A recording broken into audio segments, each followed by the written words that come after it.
today, what we're going to talk about is how can you better use your data. So I'm very passionate about this. Prior to joining CTS, I was a data analytics specialist at Google, working in the telco media field.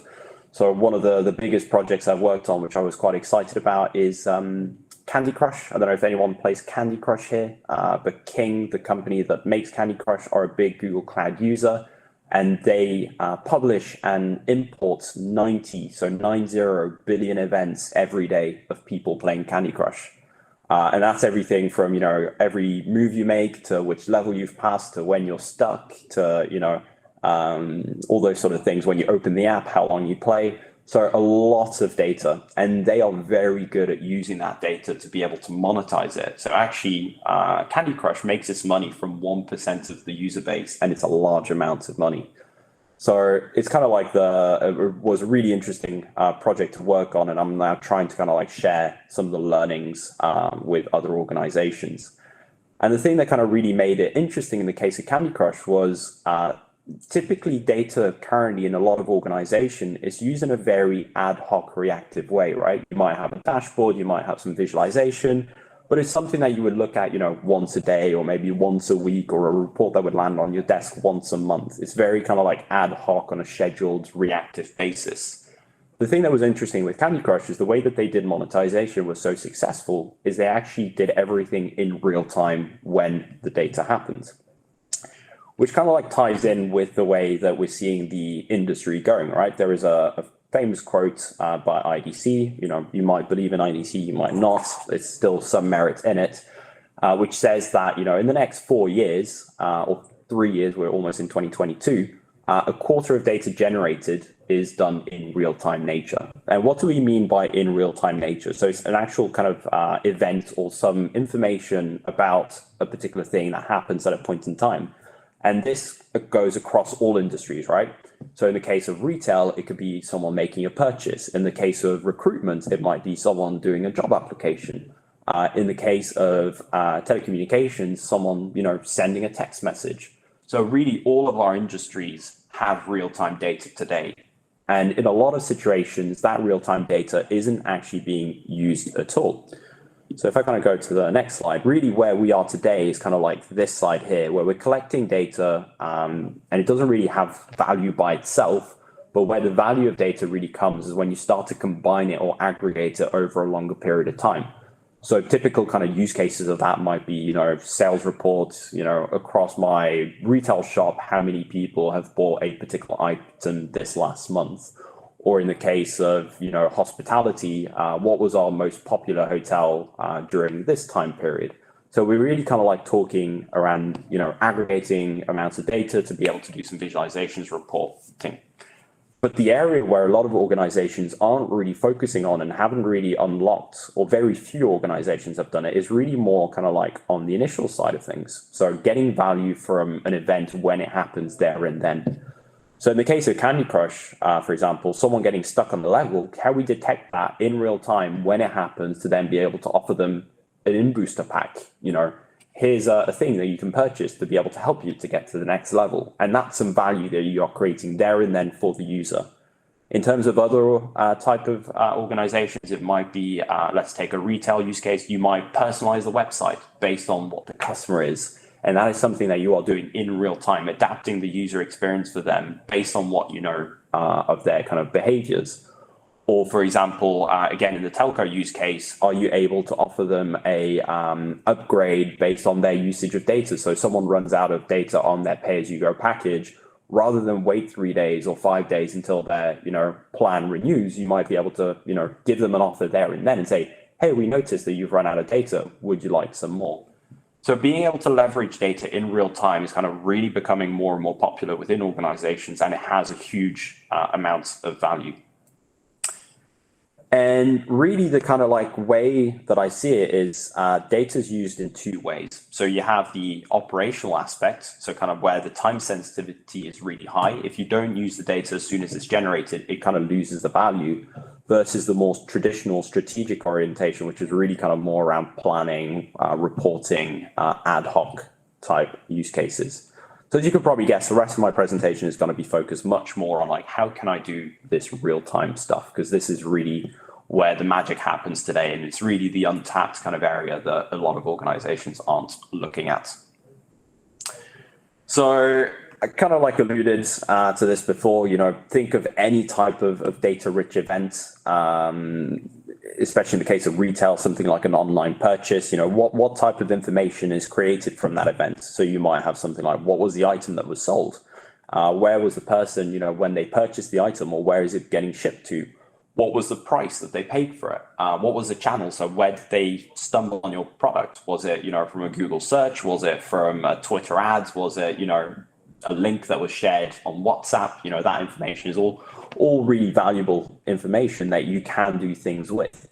So the type of, activities or reactions that you can have on a piece of event like this, like an online purchase, could be something like, is this a fraudulent transaction?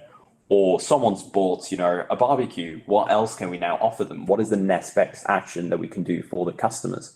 So there's a lot of like really interesting use cases that use real-time data, and we're kind of feeding this into other various subsystems like inventory systems, financial systems, and marketing systems. So really, we hear a lot about, I want to be a data-driven organization. I think what I'm saying is like, data-driven is great, but it's not where, I think the industry is going. And really where things are moving is more towards being an event-driven organization. So being able to act on events there and then when it happens, and that's where there's a lot of value and where there's a lot of revenue that can be made.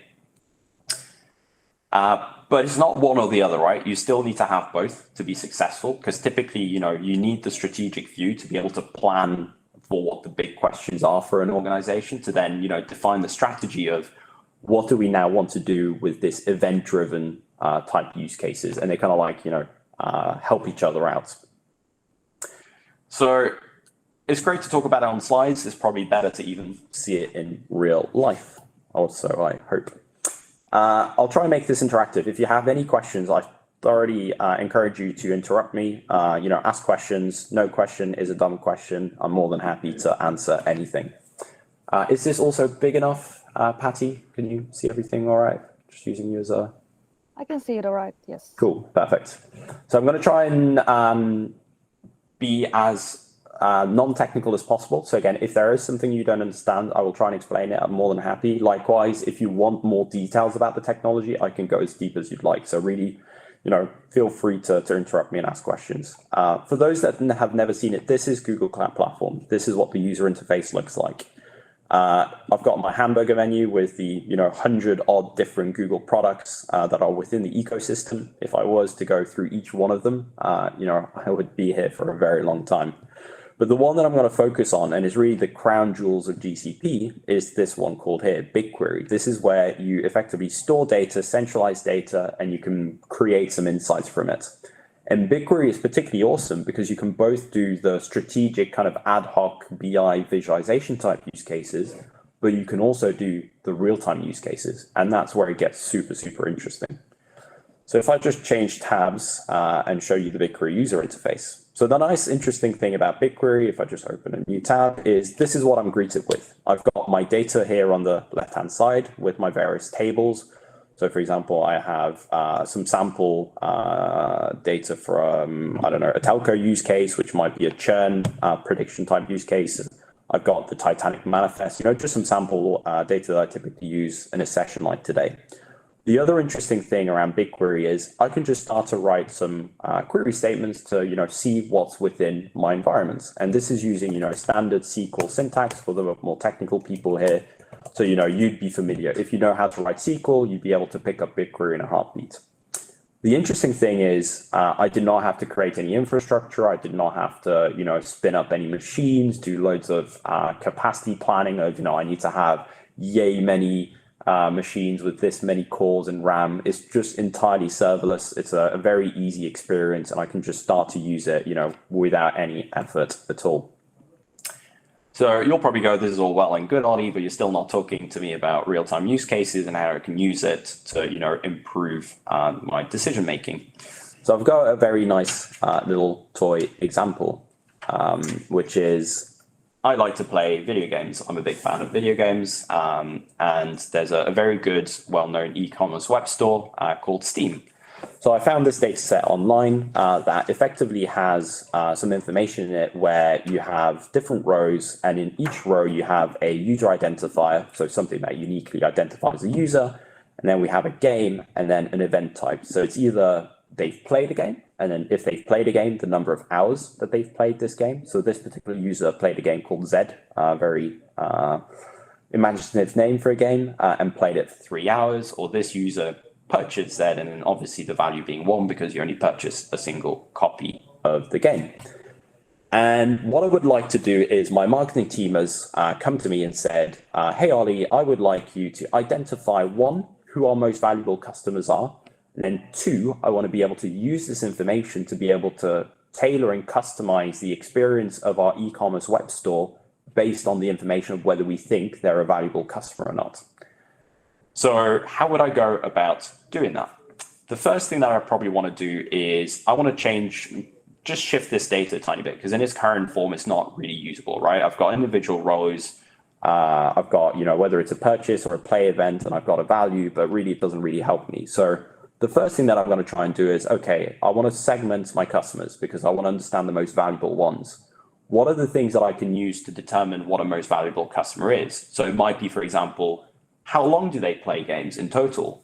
Or how many purchases in total do they make across my store? So that seems like a good thing where we'll probably start. So I've got, a bit of SQL that I can write. I've done it before. Again, not going into too many details, but effectively down here, what I'm doing is I'm aggregating the data and I'm compounding the number of hours they play a particular game, and then also the total number of purchases. So in other words, I end up with a table that looks like this. So now I have effectively for every individual users, how many hours have they played games on our store, and then also how many purchases have they made. So typical segmentation, you do it based on rules. So you would say, okay, well, I'm going to divide this cohort into 5 groups, and I'm going to say a group 1 might be, anyone who's played less than 10 hours and made less than 5 purchases. And then group 2 will be anyone that's played between 10 hours and 20 hours and has made between, 10 and 20 purchases. The problem with rule-based segmentation is that it doesn't really evolve with your cohort or your user base as kind of behaviors evolve.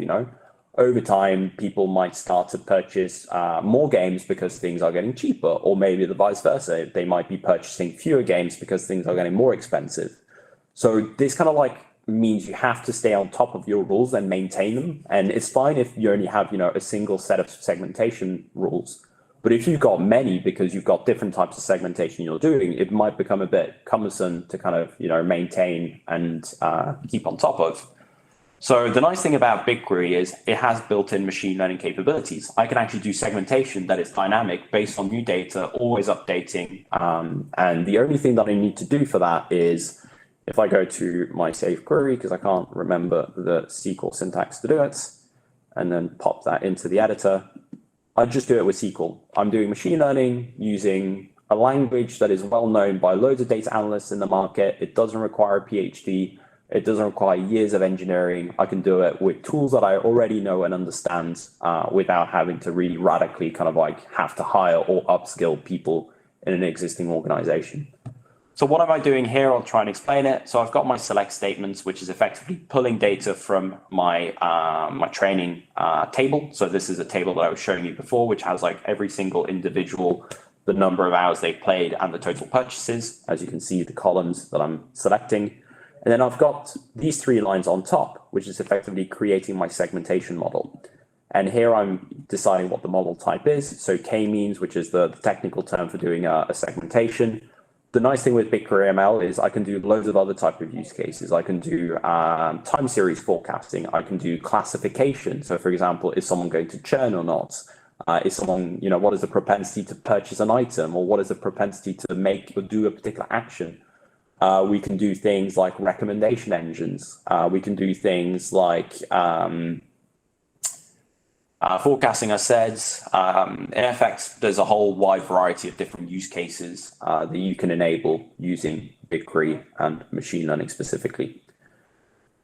So what does my segmentation model? I've run that statement, it's created it. It does take a couple of minutes. I'm just, Blue Peter style showing you one that I created before. And if I go to the evaluation, I now have my 4 cohorts that I was looking for. And I can see that I've got about, just under 10,000 people of people who, are like very minimal interactions with our platform. They've played, on an average 86 hours, on an average purchased 4 games. So clearly not our most valuable customers. You then have about 1,000 people who, put in a decent amount of time in, but still, not massive users, an average of 40 purchases in total. Then you've got a very interesting cohort, the one that I'm most likely part of, which is I purchase a lot, especially during sales, but I never have the time because of time commitments and, work-life balance.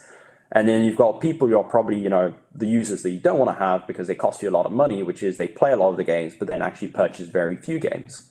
And I've identified these people. I can now pull out those user IDs and I can target them in different ways, right? So I can say, for example, people who might be minimal users, let's just, send them a monthly mailing list because, I don't know, we'll try and keep them engaged or try and, get them to come back.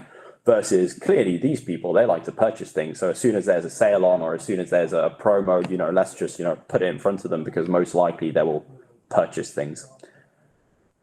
So again, you're probably still going, this is still all well and good, but where is the real-time element of this, right? This is still reactive. I'm having to, write SQL. I'm having to do a report. I'm still not in a position where I can tailor this and use it to, customize the experience of my website. So the next cool thing about BigQuery ML is I can then export the model that I've created. You put in a location of where you're going to export this model, and then that allows you to deploy it as an API. So an API for less technical people is effectively a thing that you can then embed within a website and then get information from the user in real time as they're kind of interacting with your website. It could be a mobile app or it could be, loads of different possibilities. So I've done this and deployed it as an API. You do it with a different Google product. It's called Vertex AI. I'm not going to go into details of Vertex. There is a session on Vertex AI this afternoon. If you are interested, again, you'll be able to listen to me talk about it. But this allows us to effectively deploy machine learning models as an API, which I've done, deployed it as an endpoint. And then I'm able to effectively pass in information in real time. So let's say, a user is just logged in to my store. I know that they have, on average, played 200 hours and they made 2,000 purchases. So clearly, if we go back to our model, they should be in group 3. And then if I then predict on this information, which I'm just doing through the user interface, but you can do from a mobile application or from a website, I can now see that the nearest Centroid ID, so effectively which segment they're in, is segment number 3. Or vice versa, if I now change this to, what segment were the person who has maybe played 20 hours but made 2 purchases, they should be in segment number 1 based on, the averages that we saw before. And you can see that's the case. Nearest Centroid is now 1. So now we're starting to get into the real-time element where we can use machine learning models we've created in BigQuery, but use it to really kind of enable instantaneous reactions on a particular piece of event. And the event in this particular case being an interaction on an e-commerce web store. But again, this is just one out of, thousands of potential things that you could do.